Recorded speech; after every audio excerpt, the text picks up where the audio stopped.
morning and welcome to Upstate Living, the premier lifestyle show for the Capital Region and beyond. I'm Ann McCloy. And I'm Billy Floyd. Today is Tuesday, August 4th, and as always, we want to thank you for starting your day the Upstate way. And we're starting our day the Upstate way, to no one's surprise. We are. How you feeling?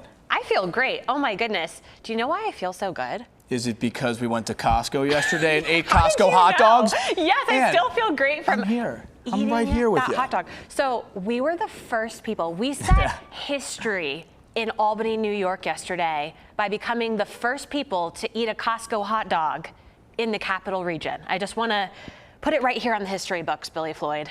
It's actually surreal when you say it out loud. No one has ever eaten a hot dog in that Costco yet. Yes. Besides us.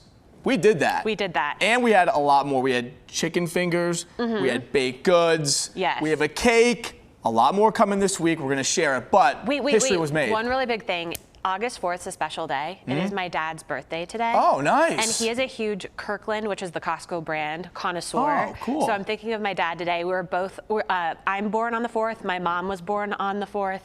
My dad is born on the 4th, so 4 is a lucky number. Happy birthday, Pop. Happy birthday, Mike. All right, we are gonna get right into the show. It is such a big day. We have multiple celebrities on the show today. Oh my goodness, that's good news. And we have a really big special guest too. From Philly to the Spa City, our special guest of the day is a talented musician who calls the shots at SPAC. President of Saratoga Performing Arts Center, Christopher Shiley, is live with us all hour long as we celebrate the kickoff to orchestra season tomorrow at SPAC. Very excited. Plus, Philip Phillips takes on Lake George, my exclusive interview with the pop star and American Idol winner. We talk on a farm out in Saratoga. Hear words of wisdom from one of the most successful stars to come out of the Idol franchise. Plus, details on his upcoming tour. Star power on Upstate Living. Come on. And our good friend Heidi Rotter, speaking of star power, is getting her flowers today from Frank Gallo Florist because she is the mom of the week. We know how positive and hardworking she is from our past conversations with her. Now we're diving deeper into her life as an MVP mother. And if you're looking for your next great meal, we got something you'll definitely want to hear more about. Savor Schenectady is back for the summer, giving you the chance to explore local restaurants, indulge in exclusive menu items, and even win some prizes along the way. Okay, the delicious details are coming up. And with that being said, Ann, let's do our thing and get to this morning's Pulse. DJ, cue that funky tune. Come on. There it is. Okay. Yeah, I like it. So much music on our show today, and this is one of the best songs that we got, of course. Now, Ann, I don't know if you heard about this big-time news. This is earth-shattering to some. Yes. But MySpace, the original social media platform, is making a comeback. I love this so much. It brings me back to freshman year of college. That's when I had a MySpace. Oh my goodness. Might have been senior year of high school too. It was like right in that. Well, now in your adult life, you might be able to bring that account back. So after 20 years of MySpace launching, it's getting a whole new makeover. There's been years of ownership changes. It's going all over the place, here and there. Well, it's new owners. They're saying that they are going to do a major overhaul here. So if you can't remember your old login from back in your college days, apparently there are still ways you can recover your account. Are you going to go the extra mile and try to find your college account from MySpace? Or maybe you don't even want to know what's on that thing. I would love to see Oh that. my gosh. I feel a challenge coming on. We'll report back and see if I can uncover. If you can find what was on that. Arizona State University. That should be interesting. I would love to know what you were MySpacing about during your freshman year of college. After knowing you now, that would be a doozy. Well, from old school to new school, I'm literally talking about a new school. So obviously MySpace was way back in the day. Here it is now, but this is pretty trippy. So students at a private school in Oklahoma will not be learning from teachers at this new school. That's because the school will be fully driven by artificial intelligence. Okay. I think I might have lost you there. I think everyone's like, all right, what the heck is this? School leaders will say that they have these human guides in each classroom. So obviously it won't be 100% AI, but all of the teaching will be done by AI. So apparently at this school in Oklahoma, it's called Alpha, Oklahoma, there's going to be an AI teacher that will be instructing the kids on their lesson plans. It's like a 2-hour, 3-hour or so lesson. And then humans will guide them through different workshops and whatnot. Tuition is $40,000 a year.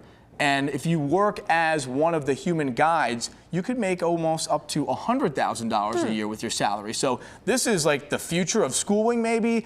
There's about like 6 states nationwide that have this type of alpha school. You have any opinion on the AI, artificial intelligence teaching, Ann? I just Lost for words. Teachers are so important. Yeah, so monumental. We don't want to replace them. Yeah, it's pretty wild because we look back on our teachers and we think about what they've taught us. We look back and we say, that one gave us the keys to do this. Yeah. I remember how they showed me this. Like, Yeah, I don't see my computer encouraging me to follow my dreams in a genuine way, but yeah. Might be a no from me, dog, if we're sticking with the American Idol theme with Philip Phillips. Yeah, I think I'll pass on it, but I don't know if we can control it, so we'll have to see how it goes. Finally, the upcoming Netflix adaptation of The God of the Woods is seeking additional background actors for shoots in Warren County for August and September. The series will be based on a fictional mystery novel that takes place at an Adirondacks summer camp in 1975. So if you're looking to get your shot on camera, you can apply on the Roman Candle casting website. You're not even going to believe this. My brother-in-law. Is he in this? Yes. He's in this show? Yeah, he's been part of the filming. No way. Yeah. Oh my goodness, we got to have him on as a special guest because he's a famous actor now. Oh my God, he is so good at, like, oh my gosh, I can't think of the word, but he can do characters. Like, he's like a really great character. Just goes into that mode. He's so good. We got to actually do have to bring Jack on. I'm with it. Jack, if you're watching after you're done with the shoot, right here. Yes. On our seat, on Upstate Living, we're giving you the call. All right, it is time to introduce our special guest of the day. He came to us from Philly, but reigns in Saratoga. He is musically talented, but at SPAC, he is king. Please welcome to Upstate Living Show SPAC President Christopher Shiley, here with us all hour long. Chris, welcome to the program. Thanks so much for having me. Thrilled to be here. It's our pleasure. So excited. The president of CEO. We've been to so many different shows at SPAC, and now we have you on the show. It's so cool to meet you, hang out with you. I mean, this is legendary. Thanks so much for being here. Well, thank you. It's my privilege. Yeah, we're really excited. So you have a lot going on. First of all, you're a very interesting person. I think we hear, like, seriously, sometimes you hear like people with these big titles and you don't get to hear about them as a human being. And you are so cool. Like, first of all, you're one of like the 40 under 40, you're 39 and you're the president of SPAC, which is just a huge, amazing thing. And you've been there for years. Thank you. Yeah, 9 years now. It's hard to believe, but yeah, it's been an incredible journey to this point in my career, and so privileged to be at SPAC and to be in this position. Yeah, you have this elegance about you. I can tell you have a deep music background. Can you share a little bit of your story of how you got to SPAC and where it really began? Sure, yeah. I grew up in a household just full of music, particularly classical music. My parents were both classical musicians. My mom was a concert pianist and my dad was a conductor and a singer. And so it was always kind of part of my life. And as I began to kind of head into my professional life, I started playing the trumpet when I was maybe in kind of early high school, late middle school, and really took to it, and just became a real passion of mine. So I decided to pursue that professionally and spent a couple of years studying trumpet, have 2 degrees in classical music performance, and was a professional trumpet player for a number of years, and performed in the Baltimore, DC, Philadelphia area. And then kind of went from performing to administrative work, and slowly kind of transitioned from performer to administrator, and fast forward a few years, and here I am at SPAC. So. What a journey. Yeah, your job, every step. His job is so amazing. So, I mean, you appreciate music so much as a musician, and then you are at SPAC and get to see all these amazing shows. Can you tell us about some of the amazing people that you've met just through your work over the years? Oh, I mean, I've been so fortunate to meet so many people through these collaborations that we do. You know, I really oversee the SPAC-produced programming, so New York City Ballet programming, Philadelphia Orchestra programming, chamber music, all the year-round efforts at SPAC as well. And through that work, I've gotten to meet so many of my own idols in the classical music space, folks like Wynton Marsalis, Angelique Kidjo, Laura Downs, people that I've gotten to work very closely with and build relationships with. And then we've gotten to do some really fun collaborations as well. Got to meet that man right there, Mr. John Legend as Legendary. well. There's Yannick Nézet-Séguin, the conductor of the Philadelphia Orchestra. Randall Gooseby, he and I like to go golfing when he's in town. He's a big golfer. He's an amazing concert violinist. And that's me, him, and his dad playing a little bit of golf. So there's some perks to the job as well, getting to spend some time with these great artists and get to know them a little bit personally. And you have tomorrow launches a huge season for you this year with the Philadelphia Orchestra. You're from Philadelphia. We've got the Philadelphia Orchestra. Tell us about what's happening starting tomorrow at SPAC. Yeah, tomorrow we welcome the Philadelphia Orchestra to the SPAC stage for their 3-week residency. This is a big one. This is 60 years of the Saratoga Performing Arts Center this year. And 60 years of the Philadelphia Orchestra at SPAC. They were one of the original companies as part of when the venue opened in 1966. So we're having 12 unique performances over the next 3 weeks, welcoming big guest stars from Josh Groban to wonderful performances with Yannick Nézet-Séguin and the incredible members of the orchestra over the next 3 weeks, and just having a really celebratory residency with them to mark this incredible legacy that they've had over the last 60 years here. We're so excited to dive deeper. I've learned so much from you about SPAC this week as we've prepared for today. So coming up, you will see a very special person, a very special celebrity talking about the orchestra. Yeah, it was surreal getting this conversation. So it's really cool that he's in the area, collaborating with you, going through SPAC, and now we get to have you here, Chris. So thanks so much for doing this. Thank you. Like I said, it's my great pleasure. Of course. All right, we'll see you in just a few to talk more. Coming up next here on Upstate Living, I'm going one-on-one with American Idol winner and pop star Philip Phillips. We talked in Saratoga Springs, where he played a concert and went on vacation over the weekend.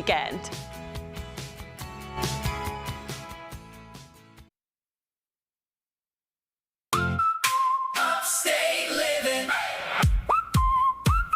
Pop music star and songwriter Philip Phillips was in the Capital Region this past weekend. He did an exclusive interview with Upstate Living, which you're about to see right here. Yeah, he was in the area to play for a charity concert, and it was for Therapeutic Horses of Saratoga, which trains retired racehorses to be therapy animals. Great stuff. Yeah, when we found out Philip would be in town, we got really excited. The American Idol winner has turned out folk rock hits since he rose to fame on television. Right now, he has a new album, is about to go on tour, and as I found out, he fell in love with our area on his visit to Albany from his home out in Albany, Georgia.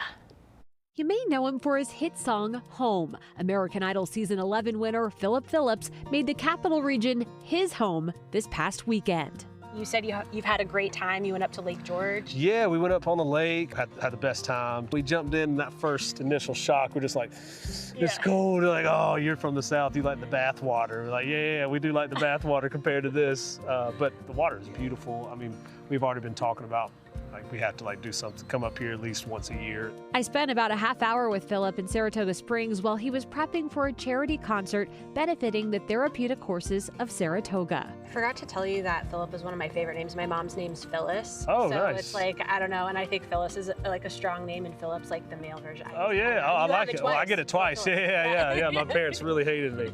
No, it's my dad's name too. So I'm a junior, and he told me he hated it growing up, and so I was like, why'd you name me that?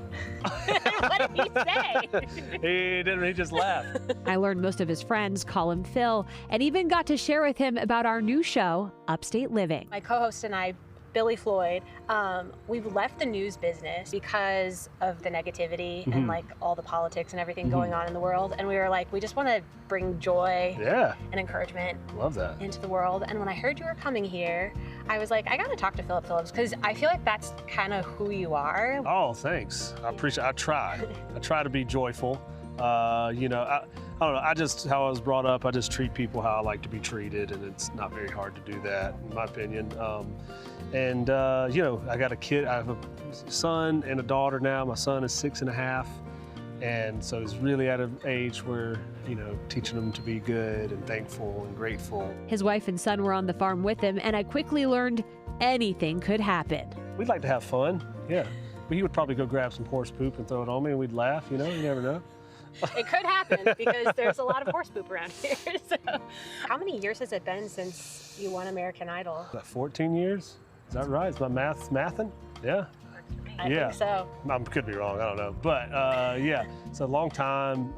It goes by quick. So gotten some grays in my beard. You know, I was watching a video of you that we aired on the show last week, and I thought you looked great. And, oh, thanks. And you're traveling, I assume you're traveling a lot and still playing and stuff, so you have to take good care of yourself to do all Yeah, this. especially since I've had kids, I've really tried to change my whole diet and workout and all that kind of stuff, and because I really love sweets. Even coming here, we stopped at a bakery.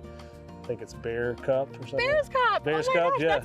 That's our friend's bakery. Yeah, actually, she was one of our first guests on the show. Oh, really? And that's Yeah. how we became friends. Yeah, she awesome, came on our awesome show. place. They had some, we got the bear claw, we got, what else did we get? The cinnamon roll and just a chocolate croissant. And my wife got the gluten-free banana bread, and that banana bread is killer. I'm not gluten, I'll eat anything. It's but, it's very good. bigger than your head, as Billy She Floyd said, would this say. is a slice? This is like a loaf. The food tour will continue because Phil is about to go on another music tour with his new single, Let's Go Far.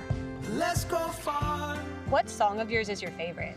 I don't know. It always changes depending on how I'm feeling, but I do like the new ones. Just released a couple of new songs, one called Let's Go Far, another called Homesick. But these songs have just felt like writing songs like when I was younger, when there was no pressure and there's nobody breathing down your neck to nice. to get it done. So I really love these songs, and so right now probably those. Awesome. I'm gonna check them out. I know the ones that were on pop radio. Oh you know, yeah. Gone, Gone, No, I Gone. like those too. I love those them. have helped They're pay. amazing. Yeah, those helped bought me a house. He's a successful guy, one of the most successful winners to come out of American Idol. If somebody out there needs some encouragement, what do you have to offer them? You learn the thing that you want to learn, however long it takes, and you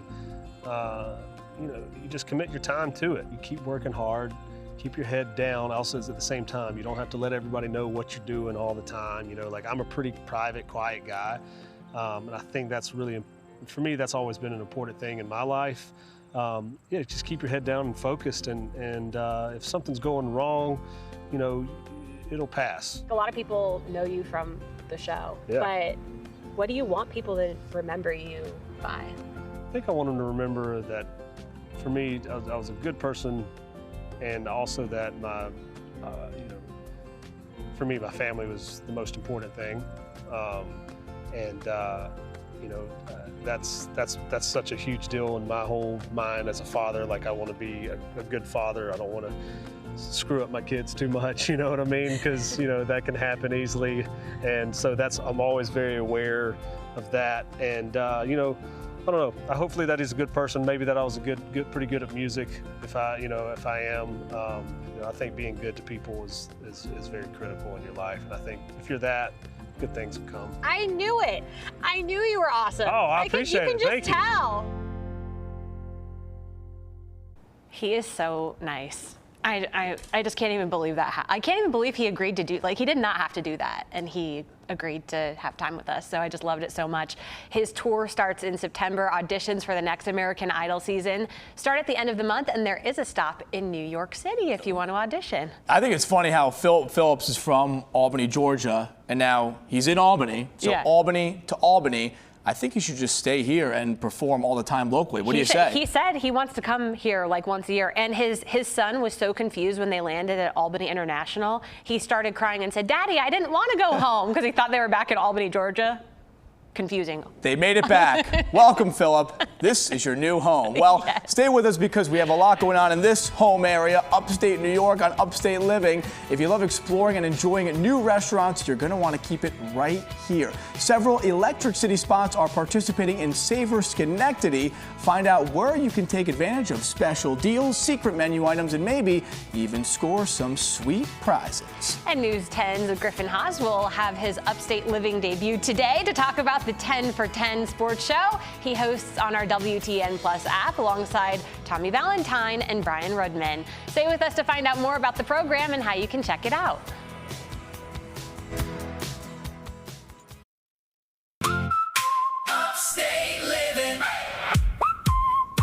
Okay, welcome back to Upstate Living, and thank you for being here with us as we savor Schenectady. Throughout the month of August, Discover Schenectady is inviting food lovers to explore the Electric City by visiting their favorite restaurants and trying new dining spots they've always wanted to enjoy. To tell us more about this epic eating experience is the interim president of Discover Schenectady, Elissa Fornicero, and the owner of Backstreet Pub, Terry Allridge. What's going on, guys? How we doing? Good, how are you? How are you? You excited for this or what? Oh, yeah. We're savoring Schenectady, and I love this because we're trying to bring community together. We're trying to get people in the doors. We're trying to enjoy nights out with our family, our friends.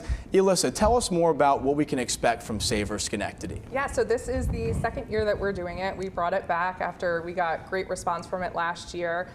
So it is our digital dining pass. We're very excited about it. So it's pretty simple. So what you can do is just go to discoverschenectady.com, download it. Once you sign up, it goes automatically to your phone, and then you're able to get all of the participating restaurants and what they're offering to do. And how many restaurants are involved here? We have over a dozen, and actually it's been great. The response has been so wonderful. We have more restaurants that want to participate, so you will see more that are being added to the pass in the next few days. Cool. So, Terry, you have to be involved in this. That's why you're here. Tell us about the first few days of this and what you've seen in your restaurant. Well, first it's Backstage Pub, not Backstreet. But anyway, yeah, so the first couple days we definitely seen a little influx of guests coming in trying to try out different things and whatnot. It brings in people and allows them to get a little bit of a discounted item and kind of my chef to be able to see what he can actually do. Just to show off the specials in general. And I think too, when it comes to different restaurants, you know, people coming to see you, people going to see their other favorites, people have their spot where they want to go. How have you noticed people, you know, kind of saying, you know, we have our certain specific areas where we want to go, but now there's incentive to try new places. Have you been seeing different community members trying these different spots, Elissa? Oh yeah. So it's always great just to really push the pass, just to get people out of their comfort zone. Really the best dining experience comes when you get out of that comfort zone and try something new. And that's really what we want to see people do, especially in the nice weather. It gets people out and about and exploring. Now there's prizes that people can win as well, right? There's more incentive than just trying these different places, trying to get these gift cards. What prizes can people expect as we get, you know, closer and further on to the end of this month? Well, we had to make it a little fun and a little competition. So the first 10 people that are able to compete going to 10 of the restaurants, they get entered in to win a $50 gift card from one of the participating restaurants. Oh, right on. Cool. So when it comes to Schenectady, Terry, I think over the years, this place has really elevated when it comes to the restaurants, the casino, M&T Bank Center. As a business owner, what have you noticed about the uprise of Schenectady? It's definitely coming up more and more. Schenectady 20 years ago, I mean, you really didn't want to step your toe in or dip your toe. Now it's, I mean, we've become a centralized, you know, great community and whatnot. And a lot of people are showing up. We have new restaurants that just opened, Solstice Kitchen. Mila's is right on State Street. Yeah, They're really a year good. old, I believe. The Ruck 2 just came in, Ruck Squared. They were in Troy originally, still are there, but yeah, it's a great spot to open a restaurant, a great spot for community in general. And it's great that you're doing all of this during the summertime too, because we're always looking for new excuses to get out of the house, whether we're with our significant others, our families, or just friends. There's so many great scenes in Schenectady, and it's cool to see the collaborations here. No one's trying to battle for business. It's like, let's all come together, try these spots, and collaborate and connect. So both of you, thanks so much for being here. This was great to highlight. We wish you the best as season 2 of Savor Schenectady goes on, and we'll be right back.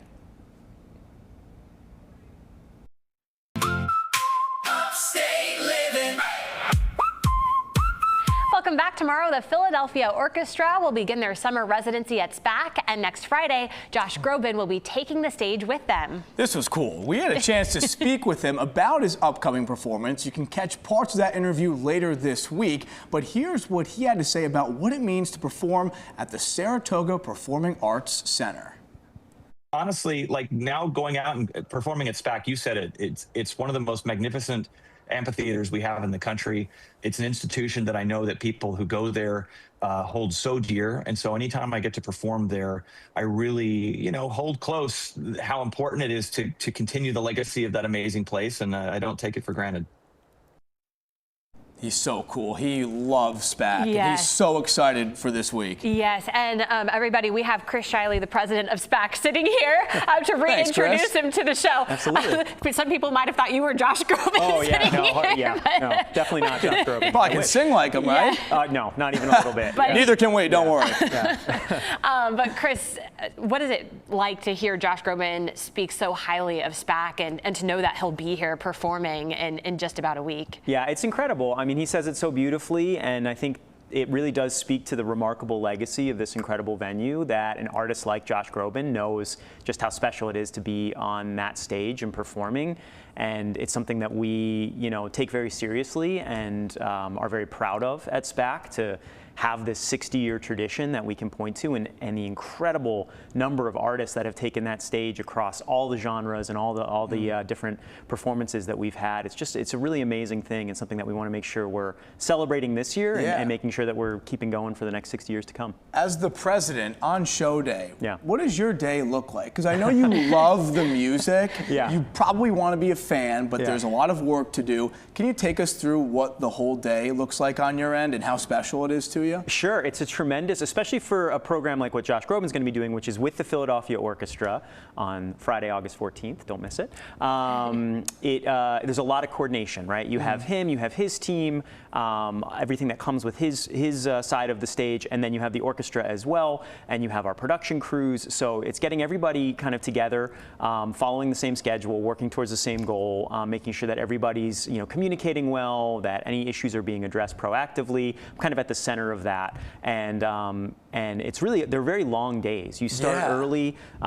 His team will start loading in at 6 a.m., 7 a.m., and then you'll have rehearsals and more tweaking and tech work. So by the time you get to the performance, hopefully all the kinks are worked out and you're ready to go. And really at that point, you can kind of just sit there and kind of sit back, relax, and enjoy the performance. And it will be such an amazing performance to enjoy really the whole season. I learned from you through just our discussions about today that SPAC was actually built around the orchestra season, which I had no idea. Yeah. So tell me more about that for people who don't know that history piece. Yeah, the history of SPAC really starts with two companies, the New York City Ballet and the Philadelphia Orchestra, both incredible, the best at what they do. And the Philadelphia Orchestra is one of those founding companies. Eugene Ormandy was their music director, and he had a big input on the design and the building of SPAC. We have those kind of iconic sound baffles that you may recognize at the side of the venue, and that was one of his big contributions, which helps make a really beautiful acoustic in the space. So when the orchestra plays, they don't really need any amplification in a venue of that size, which is really amazing. And that was really one of his big additions to building the space. And for 60 years, they've been performing these multi-week residencies. We just celebrated this summer 50 performances with Dave Matthews Band, which is an incredible achievement that doesn't happen very often. But to put it into context, the Philadelphia Orchestra has probably performed well over 1,000 performances since 1966 at SPAC. So it is a tremendous relationship and history and legacy that we're thrilled to still welcome them back to the venue today. We're so lucky that we have SPAC in our backyard. We should never take it for granted that we have this. My very first time hearing about Saratoga Springs, I'm from the West Coast, my first time hearing about SPAC was because of Dave Matthews. I had a friend who's a big Dave Matthews fan, and so I'd never heard of Saratoga Springs, being from the West Coast, and my introduction, I never knew I would live here, but it was because he was like, I want to go see Dave Matthews at SPAC. Yeah, at this point, you can't tell the story of Dave Matthews without SPAC, and you can't tell the story of SPAC without Dave Matthews. They go like hand in hand, and it's really a blessing to learn more about the orchestra's history, because SPAC through Dave or all these other performances, but when you really dive into the rich history, the orchestra is the backbone. So Chris, thank you so much for sharing all of this. We got more from you coming up. We're going to play a quick game of Fast Five later on, but now it's time for this week's edition of WTN Plus Presents. I got a chance to sit down with some News 10 icon here. This is Griffin Haas. He is going to bring it. It's going to be a great time. Take a look at our conversation. Griffin, good morning, and thank you for being here. Billy, of course, thank you so much for having me on the show. It's been so fun watching what you guys have done with this. It's been a pleasure to watch, and I'm honored to be here. Much respect. We're honored to have you, and we want to learn more about 10 for 10, a show where you can really dive deeper into the world of sports. You love sports. You love talking about it. Tell us about it. So when I was still the sports director, coming up with this idea of what do we want to do in the sports department, we thought it'd be really cool to be able to, like you said, delve into these topics a little bit more and talk about sports, because even when we are not on the show, if you mic'd up the sports department, you could do a show just from the sports debates, the sports talks that we have in the back. So we thought, well, why don't we try to bring that, to the CTV studio, to WTN Plus. So we came up with 10 for 10 sports topics with the News 10 team. We were inspired a little bit by the, the PTIs of the world. So we have a rundown where people can kind of follow along on the side. They can see the topics that we're going to be talking about, and they can follow along with us as we go through them. And it just allows us to give a little bit of, opinion and get really deep into discussion about certain things that maybe we don't get to do during our newscast when we're kind of just, telling the story and bringing you the sports news of the day. As you know, I'm a sports guy too. I love talking sports, bantering. What's your favorite topic of conversation, even if it's not with these guys specifically, just in general? Like, what do you pitch to these guys to get you fired up when you love talking sports? Yeah, I would say what I love about this show in particular is obviously our sportscasts have always been very hyper-local, and we love doing that. We love talking about the local high schools and the colleges. But this allows us to also talk about those things, but also include professional sports. So, I mean, we are both huge Knicks fans. Yeah. So I would say my favorite topic has been talking about the Knicks winning the championship. Has been unbelievable. On a day-to-day, I think the NFL is always, it's when that starts going, which we're getting there, that is so exciting to be able to talk about each week. I'm a Dolphins fan, so that's not as exciting, but Siena grad Jeff Hafley taking over the team. So that's good stuff. So I would say the NFL, the Knicks, Mets, not so much right now, but those are my favorite topics to talk about. Do you think you align well with these guys when you're talking sports in terms of like you share the same opinions, right? Because in sports we all have these debates, we all have our takes. When you're talking to Brian and Tommy, is it a lot of agreement or is it a lot of like back and forth in a positive way? That's a great question, Billy, because me and Brian, we all see things pretty alike, but me and Tommy, who is now sports director Tommy Valentine, doing a fantastic job. I love him. Deserves it. Just absolutely crushes it. No one works harder than Tommy Valentine. We have had sports debates that range over the course of years that we still go back to, whether it's, different ones about Mets, Yankees, that we had a long debate about, who is better quarterback, Tua or Justin Herbert. I ended up losing that because Tua is gone. But yes, that's a tough one. He thought Zach Wilson was going to be a good quarterback. I won that one, so 1-1. We have debates that range the course of years that we talk about, that we still bring up. So we see things pretty alike, but the debate is always fun when it gets going. Yeah, I mean, that's the best part about sports is you have your takes, you share them, and when they don't agree with you, it just keeps that camaraderie flowing because you can keep going back and forth and it goes over a long period of time. I know you love talking sports with those guys and you're still able to do this, right? Even though you're not technically working in sports anymore. You made that great transition to evening news anchor, which you've been killing, by the way, and everybody's been saying it. Real quick to wrap this up, how's that transition been for you? It's been fantastic. It's been awesome to, kind of carve out a larger role here and be a part of more shows, doing more, and also telling, more stories that kind of impact, all of our viewers across the region has been truly special. But, this show has been a great outlet for me to continue to talk about sports and stay involved with the sports team. I love Tommy. I love Brian. I love spending time with those guys. I love talking sports with them. They've been fantastic. So to be able to stay involved with the team in some way has been special. But the transition's been great. I couldn't ask for more. Yeah, the impact is there, whether it's sports or news. You're bringing it for News 10. So we all thank you. It's cool that you got these great connections no matter what field you're in. I appreciate it, Billy. Good stuff, man. You guys keep crushing it here. Love the show. We shall do exactly that. New episodes of 10 for 10 air every week on our WTN Plus app, and you can watch all past episodes there as well. Griffin, one more time, thank you for being here. Thank you. What a guy, that Griffin Haas. And coming up next on Upstate Living, we're giving our Mom of the Week her well-deserved flowers, both figuratively and literally, thanks to Frank Gallo Florist. Hear how Heidi Ronder's role as a mom helped shape her career. Upstate Living. Mom of the Week is brought to you by Frank Gallo Florist. Time now to honor our Mom of the Week, presented by Frank Gallo Florist. Please welcome back to Upstate Living real estate broker and this week's Mom of the Week, Heidi Rotter. Welcome back to Upstate Living, Heidi. Thank you so much for having me. This is such an honor. Super special. I'm so excited to learn about your family and learn how you juggle all of it. But ding, ding, ding. First, we have a special delivery. You did it, Heidi.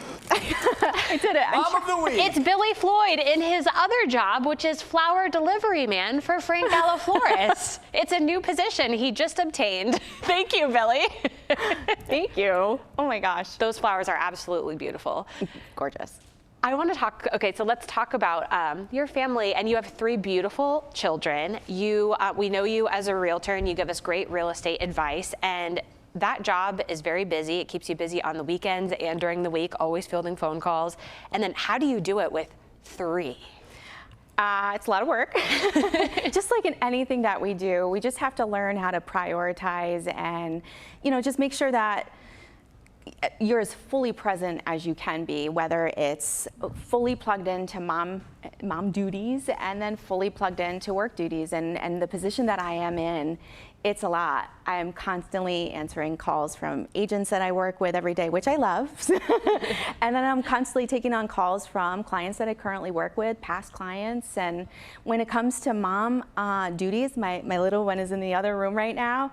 I'm making sure that he gets to see what I'm doing and what I'm a part of and include them as much as possible, but also have that special time with them too. Tell me about your children and their ages and just share with us. Absolutely. So I have my son, Nick, who's 24, had him when I was a senior in high school. And then I also have my lovely daughter, Gabriella, who's 15. And my little guy, Wolfgang, he is 6. Oh, he's so adorable. I got to meet him. He poked his head into the office when you got here today. What have you learned? You have children in a lot of different ages, and you learn so much in all of those stages of life. What have you learned from your eldest to your youngest?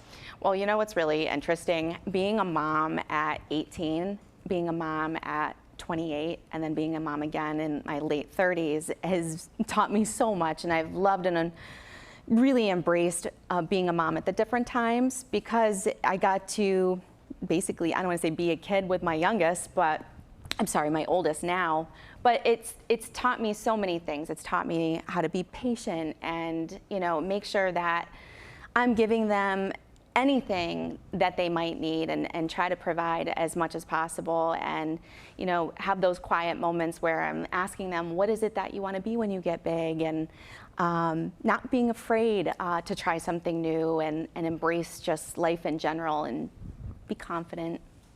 Something I really love about you?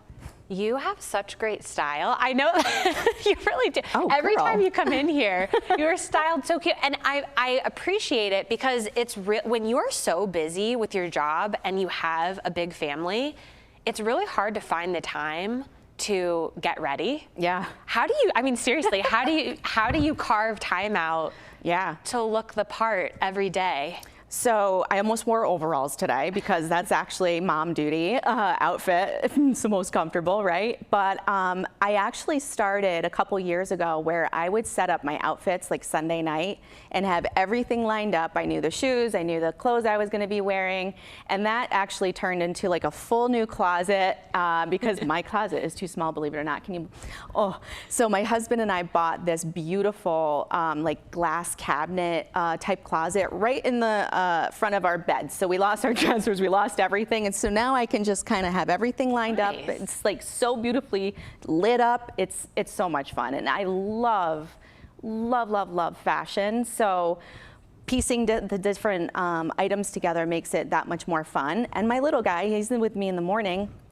He helps me get dressed. He's like, come on, Mom, what about this one? What about this one? And it makes it even that much more special. That's a lot. It's so cool.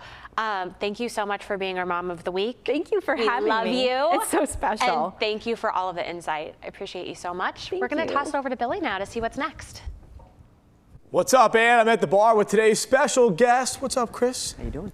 I'm doing great because you're here. Chris Shiley is here at the bar, and he's going to come back with us because when we return from the break, we're playing a fun game of Fast Five to finish up the show. Plus, we're looking at who's joining us the rest of this iconic week. Stay right here with us. Bro, thank you. Let's go. We got one more segment.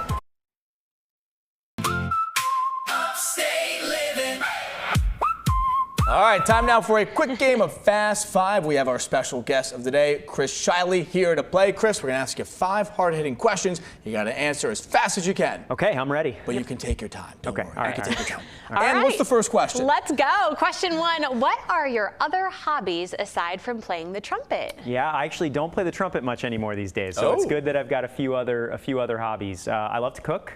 Cooking for a long time, and like everybody who has a music performance degree, your first job to supplement your income is at a restaurant. So I spent some time cooking there, and have always enjoyed cooking. I also started rock climbing as well, do some indoor bouldering at a gym here in Latham, not too far from here actually. Cool. And I've recently started to learn snowboarding, which is bold at this point, but I'm trying. So we'll see. I'm not very good. Guy's an athlete. I didn't even notice this hardly. fit. Like this suit is amazing. So fly. Good style. So smooth. Well, thank you. I'm just trying to keep up with you, you know? Game recognized game, Chris. That's why you're here on Upstate Living. We like this guy. All right, question number 2. Here we go, Chris.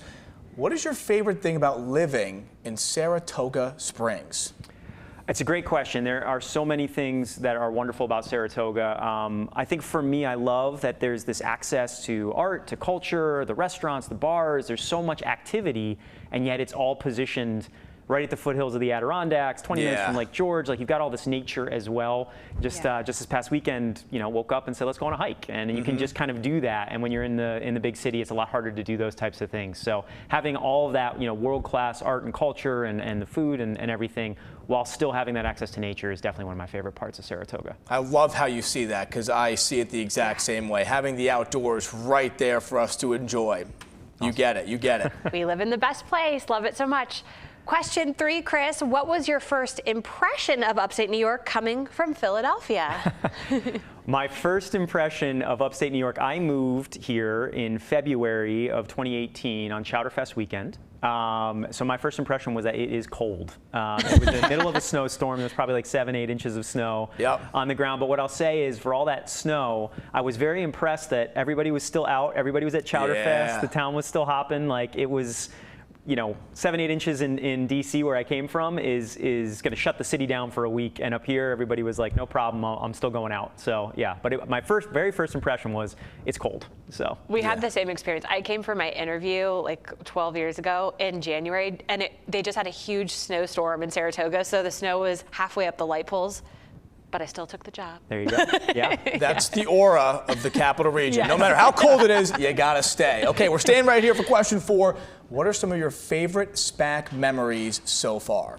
There's so many. I've been fortunate to have so many incredible experiences in my role at SPAC. One that stood out to me as a trumpet player, as you've mentioned, and so there's kind of this icon, Wynton Marsalis. He leads the jazz at Lincoln Center and is this very famous trumpet player. And he came to SPAC in 2019 and did a program with the Philadelphia Orchestra, which was incredible. He's very much one of my idols, and to have the opportunity to meet him, and we did a special program with him and some of the campers at Double H Ranch up in Lake George. It was one of the most moving programs I got to be a part of, for him to bring that program to those students. So that was a really special memory that'll stay with me forever. Yeah, thanks for sharing that with us, Chris. That's good stuff. Yeah, we just ran out of time. No, I took too long. I'm so you didn't take too long. You gave us the good stuff. Okay, it's okay. Yeah, It's okay. we got the goods. Shout out to our sponsors as we wrap up the show. William Attar, Chris's Coffee, Frank Gallo Florist as well. We have a whole lot coming up for the rest of the week. We'll see you tomorrow.